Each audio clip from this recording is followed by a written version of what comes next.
What's up, YouTube? I'm going to do a quick video on the Phoenix Technologies Mossberg 500 kit. I'm not going to do a full installation, but I will, talk about everything on here and you kind of get an understanding of how to do it. There was just a few things that I had a hard time installing last night. It was the spacer. I didn't really know the direction, the way it was supposed to go in the fore end, and the instructions.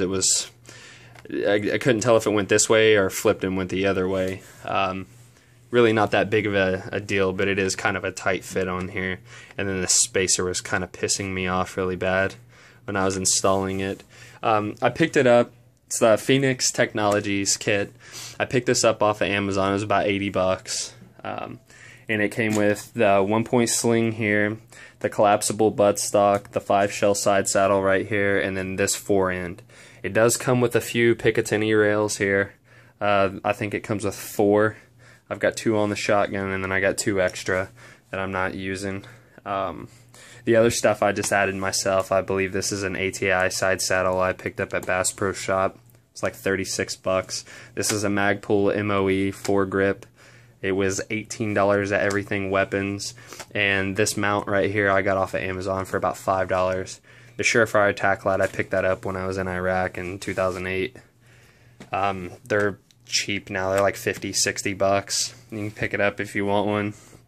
I also had to get these swivels here that the sling attaches to. It did not come with this. I got a 2-pack from Everything Weapons for $7. So you get 2 of those, and I mean, they work relatively well. They swivel, so whenever you have your weapon slung, it travels a lot easier. You're able to maneuver it a lot easier than a solid mount. Okay, one of the things that I ran into whenever I was assembling this, one of the problems that I ran into was this spacer right here on the foregrip. You'll have to install this if you have a Mossberg 500. If you have a Remington 870, it comes with this spacer right here that you'll have to install. The instructions will specify which one you need, but it doesn't really tell you which way it needs to be installed.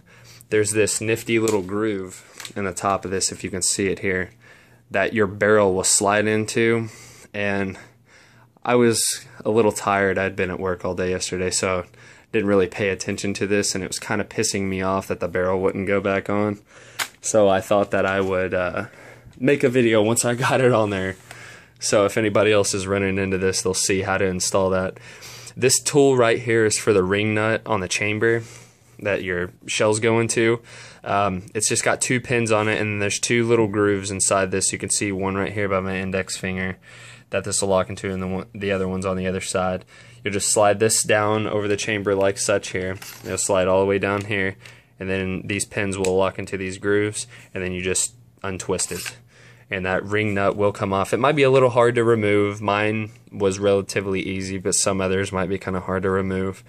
And then basically all you'll do with your old fore end is just it'll pull right off. You won't have to pull the chamber or any of this stuff out in here like some other people do to remove the little metal arms and stuff. You don't have to do any of that. It's unnecessary.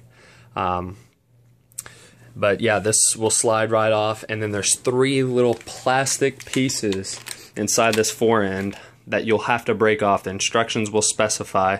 You can see right here, that tab and that tab, that was one I had to break off here, and then there was 2 down here. There's like 1 here and 1 here. They're just little plastic bars that go across. I guess you have to break whenever you install it, before you install it. I think I used a flathead screwdriver or something after I slid this fore end on and just broke them off. They come right off. But yeah, just ensure that you have this spacer right here facing upward with the groove, so your barrel, whenever you go to install this, it'll sit down in there the proper way. Because if not, you're gonna be highly frustrated like I was last night. But yeah, that's pretty much it. And then you'll reinstall your barrel. If it doesn't fit down in there properly, it's probably because you don't have this spacer adjusted the correct way. That was the only thing I ran into on this. Others might run into something else. But that's all. That's all you will need to do to have a functioning Phoenix Technologies Mossberg 500 kit.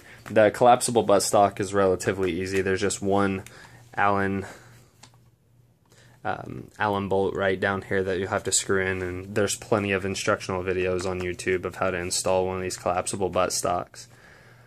Thanks for watching.